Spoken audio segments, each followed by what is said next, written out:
I want to start, first of all, about talking about the tenor of debate in this chamber. Historically, we've had great debates in this chamber. I think that the Speaker of the House, John Boehner, is an honorable man who cares deeply about this institution. And I think on both sides of the aisle, we have very intelligent people who care passionately about their beliefs. We have a nation that's in the midst of the worst recession since the Great Depression.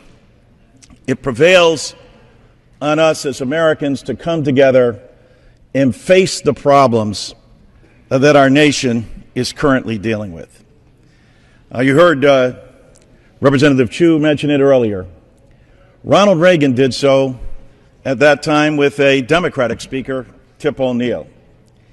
He did so by appealing to both chambers about the need to come together, facing the daunting reality of defaulting for the first time on the country's full faith and credit, and the impact that that would have on the global economy, on the nation's economy, but I dare say more importantly, on one's household economies.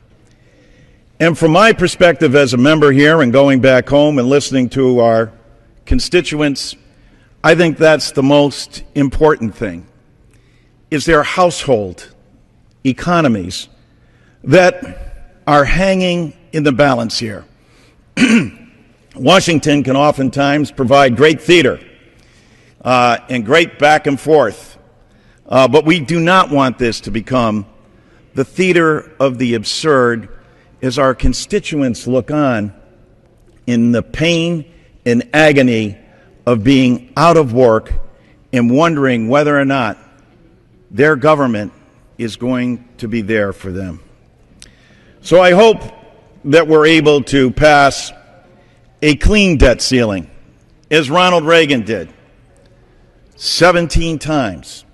The same kind of thing that was afforded Bill Clinton and George W. Bush 7 times most recently, so that we can get on with the concerns that we care deeply about.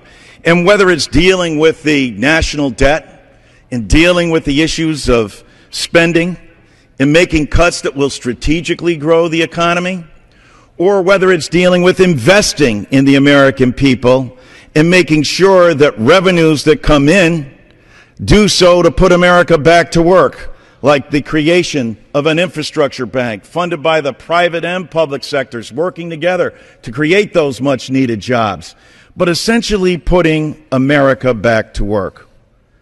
I recently received a letter from one of my constituents, and I think this sums up the feeling of America. I want to read her words because they tell the story of all too many Americans. I'm worried, afraid for myself and all in my situation, and saddened. If I still have not been hired to work in the next few weeks, I will lose the financial ability to live in a room or an apartment, and will lose the parts of my life that literally had to be placed in storage. Most notably, my family photos, my deceased parents, of my children, due to the lack of income or savings to pay the rental fees.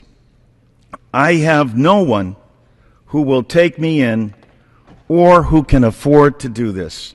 She went on to say, how can you not agree that this is comparable to a natural disaster when individual lives are at stake and left as if to be swallowed by an abyss of dark uncertainty? These are the people of our country who we are sworn to serve. This debate is important on the floor. The debt ceiling could be lifted tomorrow. But the pain and agony of the American people are stated more eloquently by the people who are actually suffering. And when she says to be swallowed up by an abyss of dark uncertainty, that is a moral obligation for us. And rather than talking about staying here over the weekend to make sure we deal with the debt ceiling and all the machinations that are going on between the two chambers, let's stay here till we put America back to work. That's what we should be doing, out innovating, out building, and out educating the rest of the world.